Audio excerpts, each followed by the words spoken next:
Graças e paz. Queridos irmãos, eu quero que você abra comigo a Bíblia, lá em João capítulo 3. Eu vou ler apenas o versículo 1, 2 e 3, tá? A palavra do Senhor diz assim: Havia entre os fariseus um homem chamado Nicodemos, um dos principais dos judeus. Este, de noite, foi ter com Jesus e lhe disse: Rabi, sabemos que és mestre vindo da parte de Deus, porque ninguém pode fazer estes sinais que tu fazes se Deus não estiver com ele. A isto respondeu Jesus: em verdade te digo que se alguém não nascer de novo, não pode ver o reino de Deus.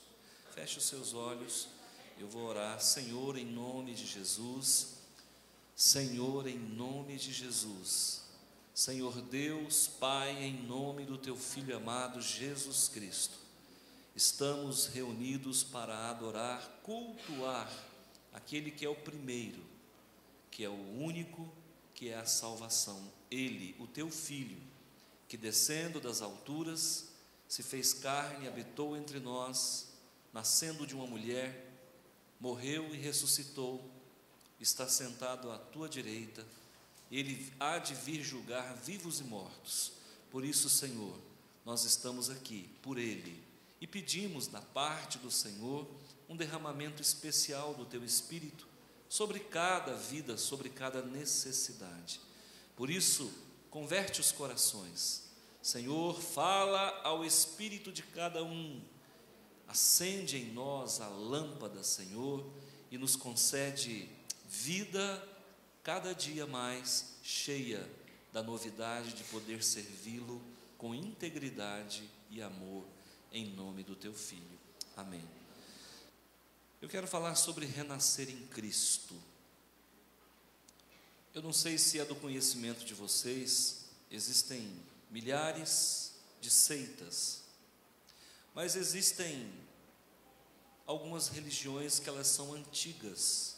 Por exemplo, o judaísmo é antigo, o hinduísmo também, o budismo também, enfim. As religiões maiores que existem no mundo, elas nasceram no Oriente. O Ocidente importou a fé dos orientais. Me chama a atenção porque Deus se revelou aos orientais primeiro. Eu percebo que do Oriente para cá, que o portão de entrada desse mundo é o Oriente, é o povo oriental. Por quê? Porque a cultura oriental, ela é muito mais profunda do que a nossa cultura. Os orientais, eles vivem com muito mais intensidade cada momento deles do que nós. Eu diria que nós, ocidentais, somos subjetivos demais, somos rasos nos sentimentos. E lá, por ser a parte mais velha do mundo, Deus então se revela por ali. Também nós sabemos que por lá a luz chega primeiro. Então, o Oriente trouxe para o Ocidente o cristianismo numa plataforma do judaísmo. Me preocupa hoje eu tenho uma consciência diferenciada de fé. Quando nós nos dispomos a pastorear, normalmente as igrejas, pelo menos as igrejas históricas, orientam os seus líderes a fazer teologia. E eu tive o privilégio em Cristo Jesus de estudar sobre as coisas de Deus. E eu pude perceber que tem muita gente falando coisa que não deve em nome de Deus. E tem muita gente que não está habilitado para falar em nome de Deus. E existem muitas religiões dentro do cristianismo que estão solapadas por algum interesse qualquer que não seja o de ver as pessoas renovadas, renascidas, transformadas, reconduzidas ao caminho do Senhor. Esse homem que está conversando com Jesus aqui, ele não é um homem qualquer. Ao que tudo indica, Nicodemos, o fariseu, ele era parte integrante do Sinédrio. Quem era o Sinédrio? O Sinédrio era o corpo governante do judaísmo, ora representado pelo farisaísmo. O judaísmo era uma religião, e dentro do judaísmo nós tínhamos algumas seitas, algumas facções, das quais eu posso citar os saduceus, os essênios, os fariseus, os zelotes e um grupo chamado herodiano. Esses herodianos eram um grupo mais político e menos religioso. Esses zelotes eram um grupo religioso fundamentalista. Os essênios eram aqueles judeus que ficavam reclusos em um mosteiro, em um convento, enfim, para você entender. Os fariseus era a plebe, representava a religião da plebe, do povão, da massa. Os saduceus eram um judaísmo, era uma facção judaica mais requintada da nobreza. Então o judaísmo estava, teoricamente, dividido em pelo menos 4 facções. O sinédrio era formado, que era o corpo governante do judaísmo, era formado pelos saduceus e era formado também pelos fariseus. Agora, quando foi que surgiu o farisaísmo? 140 a.C. Surgiu como um movimento político e que depois se tornou uma tendência religiosa, misturou religião com política e aí deu no farisaísmo. Quando Jesus nasce e quando Jesus vem ao mundo, ele vem justamente para reconduzir o povo para um caminho sobremodo excelente, um caminho de amor, mas ele não encontrou condições de consertar o judaísmo. O judaísmo estava tão estragado, tão deteriorado, que ele não tinha condições de refazê-lo. Então, o que o Senhor faz? O que Jesus faz? Ele rejeita o judaísmo com todas as suas facções, e aí então ele implanta nessa plataforma uma videira. E essa videira é ele mesmo. E nos coloca como apêndices, ou seja, como galhos desta videira, e nos chama para dar frutos. Não fostes vós que me escolhestes, eu vos escolhi a vós outros, e designei para que vades e deis frutos, aliás, frutos dignos de arrependimento. E aí então, naquele momento em que Jesus rejeita o judaísmo, por conta de tantos erros, nasce, teoricamente, o cristianismo. Pois bem, você vai perceber que religião é algo muito perigoso. As pessoas se apegam à religião, como se apegam a um partido político, como se apegam a uma marca famosa. Irmãos, não há segurança em religião. Não há segurança. Vou provar para vocês. Quando foi que nasceu o judaísmo? Bom, se nós voltarmos bem atrás, nós vamos encontrar um homem chamado Abraão. Abraão, patriarca, que a partir dele 70 pessoas entram desse clã, desta família, entra no Egito.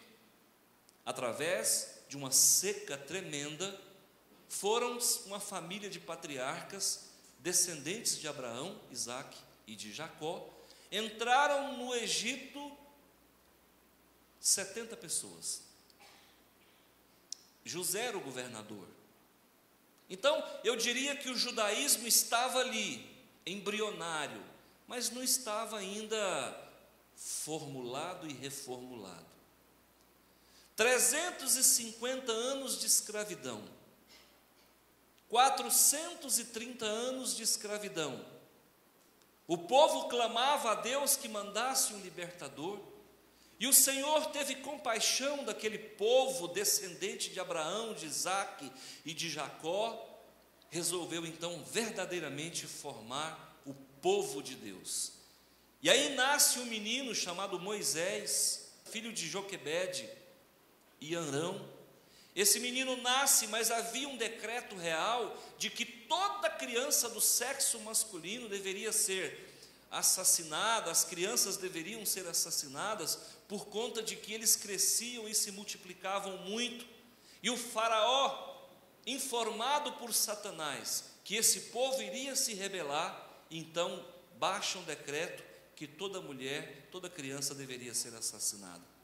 Acontece que Joquebede, a mãe de Moisés, consegue perpetrar um plano e coloca aquela criança num cestinho de junco, calafetado com betume, que a gente chama de piche, e coloca essa criança rio abaixo, sabendo que a filha do faraó estava tomando banho logo abaixo numa praia.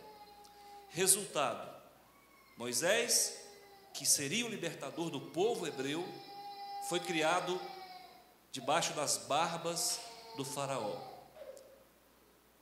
Mais tarde, esse Moisés então é expulso do Egito, com 40 anos de idade, vai para a terra do Sinai, e lá se casa com uma jovem chamada Zípora, e tem filhos, Eliezer e Gerson. Volta com 80 anos para o Egito, para tirar o povo hebreu da escravidão, e esse povo sai do Egito, terra da feitiçaria, da idolatria, de tudo quanto é coisa que não presta, porque a religião dos egípcios era a religião satânica. E eles saem, atravessam o Mar Vermelho a pés enxuto, vão até o Sinai, Moisés com 80 anos, e lá no Sinai eles recebem o decálogo, ou seja, os 10 mandamentos. E durante 40 anos, Deus precisava fazer uma purificação naquele povo que estava satanizado pela cultura oriental, pela cultura egípcia, e durante 40 anos, todos aqueles que saíram do Egito morreram no deserto, com exceção de Josué e Calebe. Uma geração subsequente, então, adentra a terra de Canaã e instaura-se o período de juízes. Então preste muita atenção. Quando o povo de Israel entra em Canaã, atravessa o rio Jordão, destrói Jericó e começa a sitiar, a tomar posse daquela terra, dividindo em tribos, 12 tribos, o judaísmo já está meio que ou completamente configurado como a religião que seria teocrática e que dominaria toda aquela terra da Palestina, que hoje vocês estão vendo esses conflitos aí. Pois muito bem. Sabe quantos anos foram suficientes para acabar com aquela ortodoxia, com aquela pureza doutrinária que Moisés havia instituído? 400 anos. Grava bem o que eu vou lhe falar. 400 anos. Muito bem. Em um dado momento, o povo cansa da teocracia e resolve estabelecer a monarquia. E nasce então o período monárquico dentro de Israel. Um homem chamado Davi coloca a casa em ordem. É o primeiro Martinho Lutero da história. Grave o que eu vou lhe falar. Davi foi o primeiro Martinho Lutero da história. E aí ele faz uma reforma. Ele faz uma reforma e tira a idolatria do meio do povo. Tira os postes ídolos, tira os Baalins, tira Astarote, tira Moloque, e todos os deuses cananeus são erradicados daquele meio, e aquele povo começa a caminhar de novo em santidade. Acontece que Davi morre. O seu filho Salomão assume, e Salomão era frouxo, teologicamente frouxo, porque era perdido por mulher. E aí, por conta disso, faz casamento pagão. E essas mulheres vêm de outras nações, porque os seus casamentos todos eram políticos. E essas mulheres vêm para dentro de Israel e volta de novo a idolatria. Começa a adorar pedaço de pau, começa a adorar bezerro de ouro, começa a adorar, e ele não conseguiu controlar, porque as mulheres são mais dadas à espiritualidade, embora fosse pagã. Sabe quando? Sabe o que isso vai culminar? Faz as contas. De 1000 antes de Cristo, que era o tempo que Davi governou, até 582, ou seja, 600, quantos anos foram suficientes de novo para degringolar o judaísmo? 400 anos. Preste atenção nessa matemática. Aí Deus manda um segundo Martinho Lutero. Quem foi? Esdras. Esdras, o sacerdote, o sumo sacerdote Esdras. Ele vem da Pérsia, porque eles estavam ali morando lá na Pérsia, e o rei dá um decreto para que eles voltem para reconstruir a cidade, reconstruir o templo. Então Esdras volta com aquele povo, reconstrói o templo e começa de novo um reavivamento, um novo avivamento, e o judaísmo então floresce novamente. Volta-se a cultuar o Deus Todo-Poderoso ao qual nós servimos. Amém? Amém. Amém. Vem aí um período chamado período de silêncio, que durou quantos anos? Quando Jesus chega, tinha quanto tempo que estava acontecendo esse silêncio? Deus manda um terceiro Martinho Lutero, que era João Batista. Preste atenção. João Batista então faz aquele trabalho magnífico, preparatório para que Jesus pudesse então implantar a nova aliança, que é a igreja. E a igreja nasce. Quando vem o Pentecostes ali em Atos capítulo 2, o Espírito Santo desce, batiza o povo com um dom de línguas, e aquele povo é batizado, começa a igreja. E a igreja caminhou quanto tempo? Certinha, mais ou menos certinha, 400 anos. Quando chega no século 4, século 5, a igreja já está idólatra de novo. Sempre a idolatria vai voltando, porque todos nós somos meio idólatras, irmãos, é natural. A gente começa às vezes a crer mais na Bíblia do que no Deus da Bíblia. Nós começamos às vezes a crer mais na oração do que no Deus que responde através dela. Nós começamos a crer mais no pastor do que em Jesus. O ser humano, ele é meio idólatra, ele tem uma natureza caída. Pois bem, quando chega no século 4, século 5, a igreja já está novamente aos frangalhos.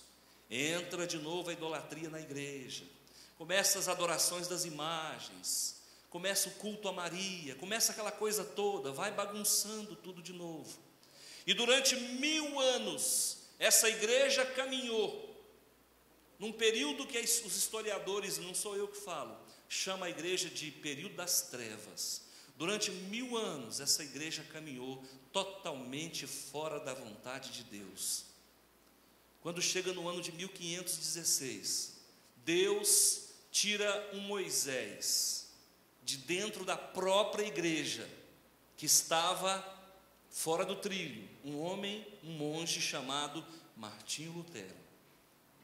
Martinho vai lá na Catedral de Wittenberg, na Alemanha, e coloca um papel na parede, com 95 teses contra a igreja fora do trilho. E isso foi uma bomba. E aí a igreja novamente entra no trilho. Tem quanto tempo que Martinho Lutero veio? 400 anos.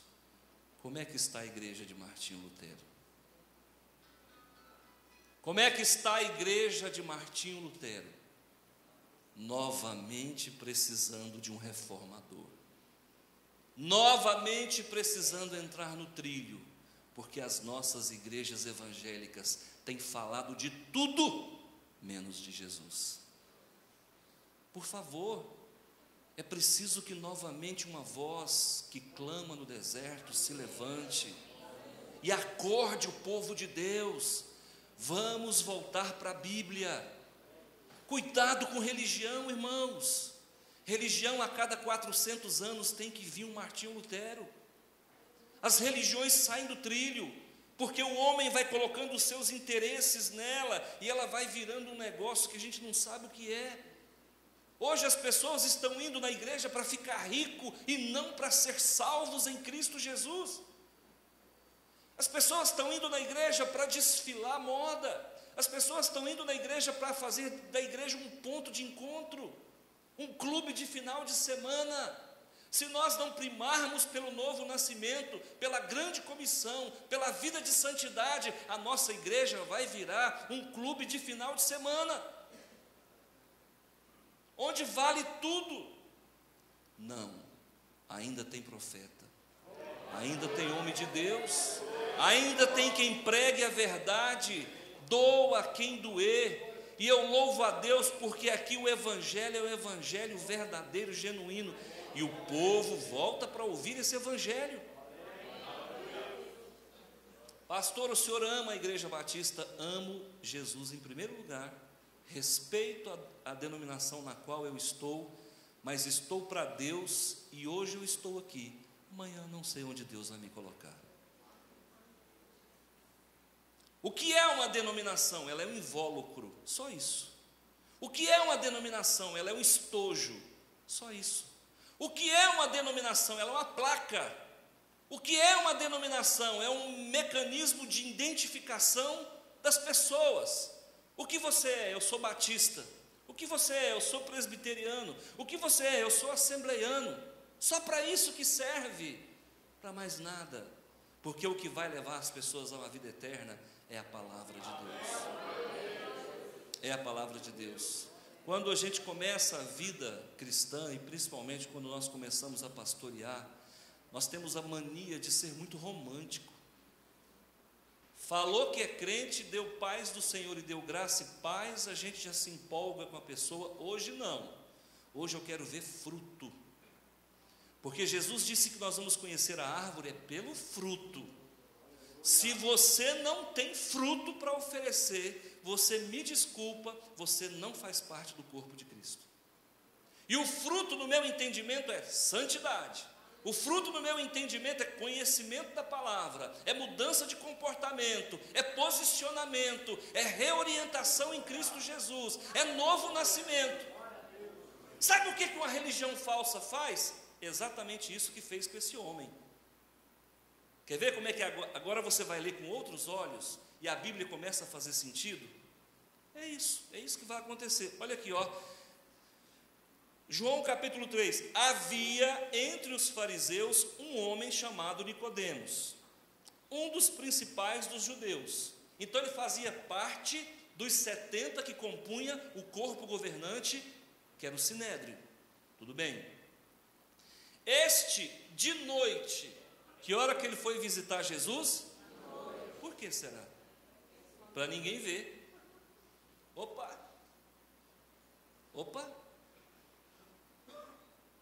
Naquele tempo não tinha iluminação pública. E esse moço então escolhe a penumbra para ir ter um encontro com Jesus. E sabe o que eu percebo, irmãos? Não aqui para a honra e glória do Senhor. Tem gente que tem vergonha de carregar uma Bíblia. Tem gente que tem vergonha de dizer que é cristão. Quando chega num meio onde tem pessoas que não são cristãs, ele se esconde no meio da multidão, serpenteia. Porque quem nega a sua fé, para mim, serpenteia.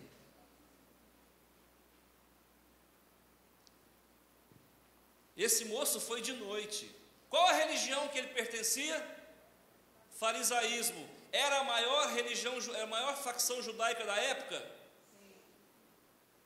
Era o pessoal que todo mundo queria ter amizade. Quem não queria ser amigo de um fariseu? O fariseu tinha poder político. E mais, ele era parte governante, ele fazia parte dos 70. Ele era o homem que falava e a água parava. Agora esse homem religiosão, esse homem teve que ir de noite falar com Jesus, porque ele não podia ir na luz do dia. E tem muita gente, irmãos, que está numa religião X, sabe que aquela religião não conduz a Deus e não tem coragem de romper com ela.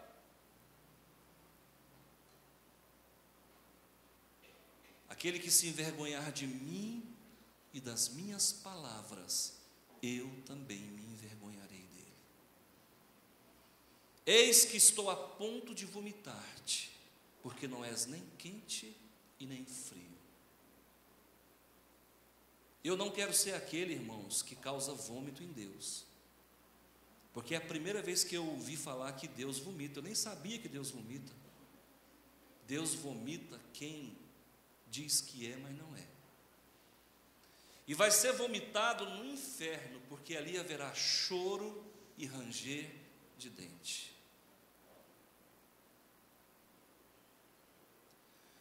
Este de noite foi ter com Jesus e lhe disse: Rabi, olha só, irmãos, eu nunca chamei Jesus de Rabi, e olha que eu me julgo crente.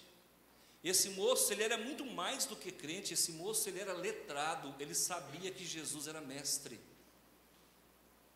ele sabia que Jesus detinha o conhecimento, ele sabia que Jesus detinha o conhecimento. Quantas pessoas sabem, irmãos, que Jesus tem o conhecimento, que ele é mestre, mas não tem coragem de romper com o sistema bestial, babilônico, egípcio, para se decidir por ele. Se atém a tradições de família, se atém ao status quo, porque de certa forma hoje os cristãos evangélicos, aqueles que verdadeiramente são, estão sendo pichados e rechaçados, estão sendo perseguidos.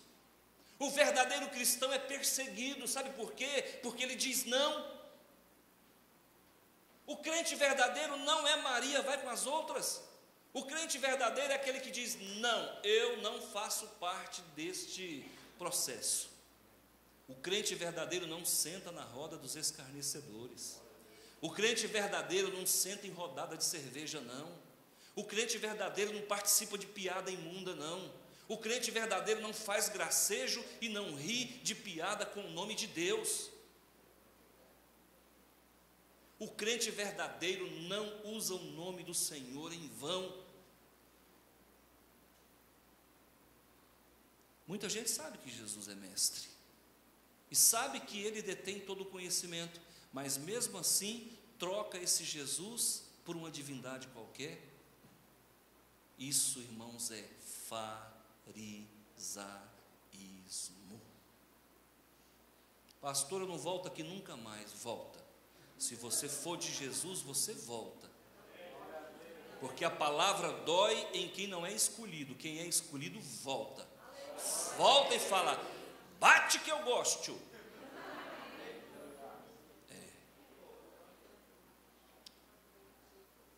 Algum dia uma irmã falou: pastor, mas o dia que o senhor faz, o povo não volta. Volta, irmã, volta. Quem não volta porque não é escolhido. Eu vos escolhi,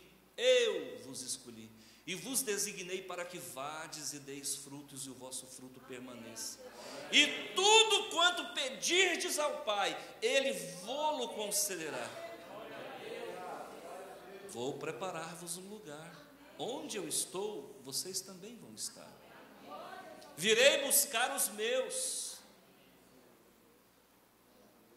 Então, queridos, se você já entendeu que Jesus é Senhor, que Ele é Salvador, que Ele nasceu e ressuscitou, e que Ele reina e vai voltar, por favor, não deixa para amanhã o que você pode fazer hoje. Diga: sim, Senhor, eu quero ter um encontro com o Senhor, quero entregar minha vida e quero ser teu até que a morte me carregue e me leve para os teus braços. Rabi, sabemos que és mestre, vindo da parte de Deus. É para acabar um trem desse, irmão. O cara sabe que ele é mestre, que ele vem da parte de Deus, e ainda assim sai de madrugada para encontrar com Jesus, e ainda assim não rompe com o sistema imundo do qual ele fazia parte, de gente que estava usando a religião para fins políticos. Porque qual foi o problema do judaísmo? O problema do judaísmo é que queria usar Jesus como alguém que pudesse destronar os Césares, e Jesus não veio para isso. Meio político, igreja não é lugar de meio político. Eu vou votar porque faz parte do processo.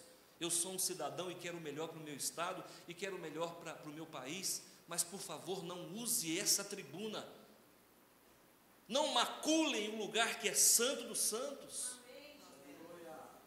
E aí sabe o que acontece, irmãos? Sabemos que és mestre vindo da parte de Deus, porque ninguém pode fazer estes sinais que tu fazes. E eu te pergunto, você crê que Jesus ainda está fazendo sinais? Você crê que Jesus ainda está operando milagres?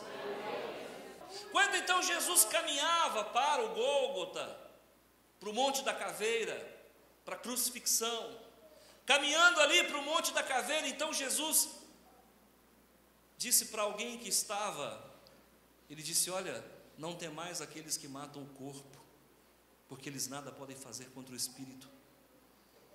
Queridos irmãos, não temam a morte, não tenham medo dela. Ela não tira nada de você, pelo contrário, te acrescenta na presença do Senhor. Se amanhã ou depois você receber uma notícia de que vai morrer, não temas, não temas, não temas. Primeiro, o nosso Deus é um Deus que cura. Ele não é um Deus que pode curar, Ele é um Deus que cura. Isso é diferente. Segundo, o nosso Deus é um Deus que quer se relacionar conosco, e são nos momentos de dores é que nós paramos para ouvir a voz dele. Esse moço teve que encontrar com ele de madrugada, então faz a mesma coisa, vai na madrugada buscar o teu Jesus, vai para a madrugada buscar o teu Jesus, ele vai se encontrar contigo.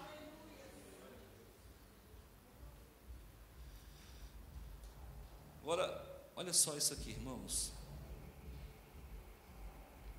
3.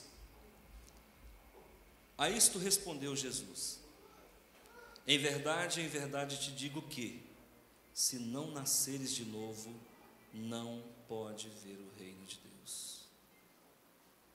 Para quem que ele estava falando? Para alguém que estava representando uma religiãozinha qualquer? Não. Estava representando o judaísmo. Esse homem não era um frequentador, um esquenta-banco, não. Esse homem fazia parte da direção da igreja, ou seja, do judaísmo. Esse homem tomava decisões dentro daquela religião. Ele era o corpo governante. Jesus disse: olha, de nada vale a tua religião. A sua religião está fragilizada. A sua religião está desconfigurada. Eu quero te dizer que se você não tiver um encontro comigo e não nascer de novo, você não verá a Deus. E tem muita gente, irmãos, com rótulo de crente, com coreografia de crente, com Bíblia de crente, devolvendo dízimo igual a crente, ofertando igual a crente, que não é crente.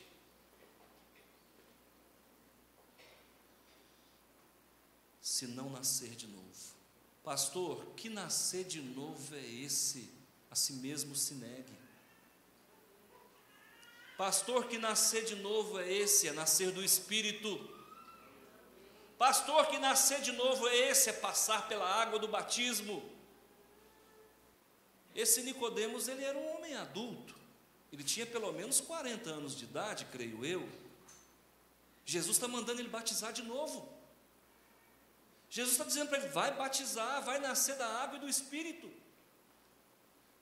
Qual é a única forma de eu ter certeza que eu sou verdadeiramente do Senhor? Eu preciso nascer de novo, e é sobrenatural. Vamos lá, o nascimento de Isaac foi natural ou sobrenatural?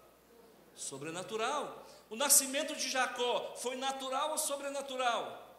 Sobrenatural, porque ele nasceu segurando o calcanhar do irmão. Você já viu isso em algum lugar do mundo? Um menino segurando no pé do outro, fala: não, filho, você vai, mas eu vou atrás. Não me larga, não.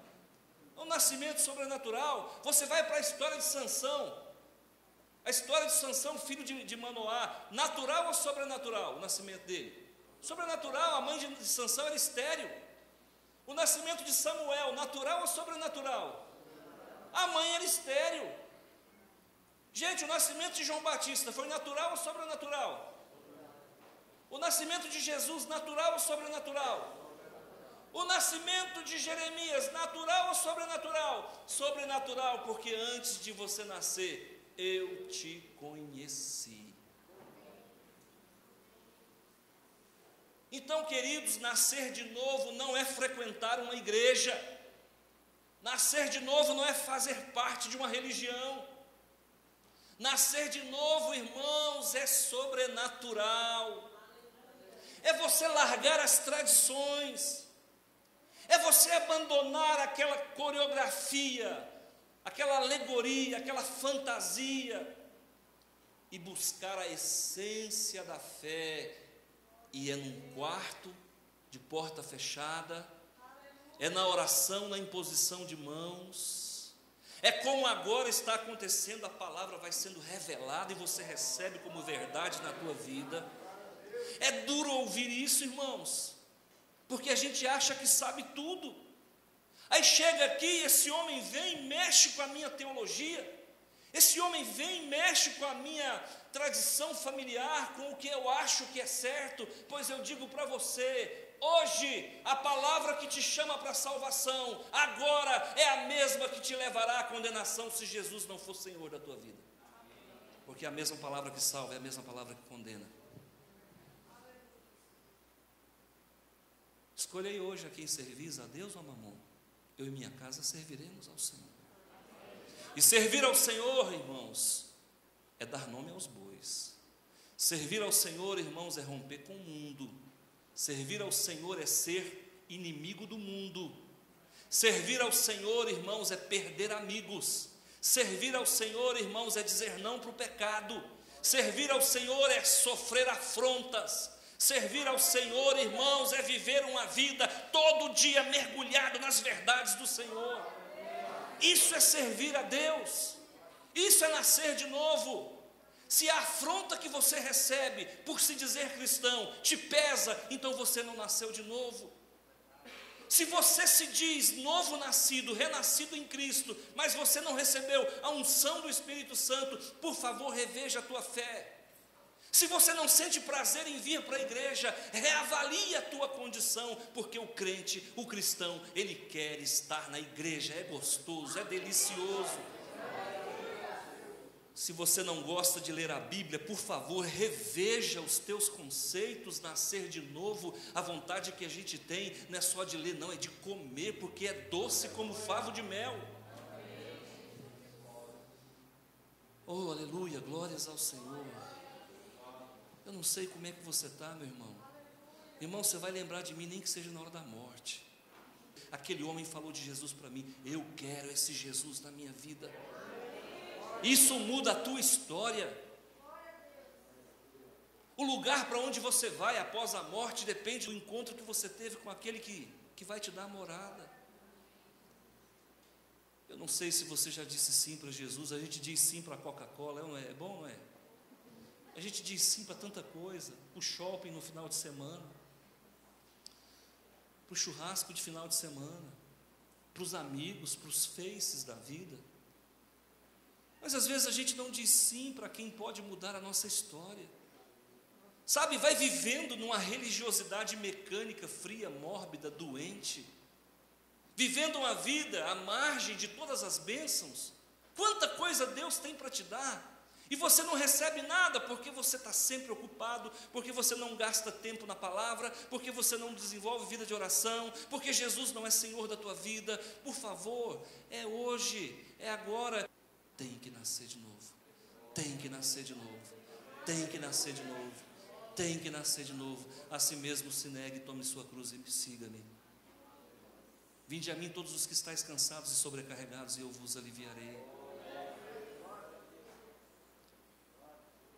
Porque todos pecaram, destituídos estão da glória de Deus. O salário do pecado é a morte. Jesus é o dom gratuito para a vida eterna.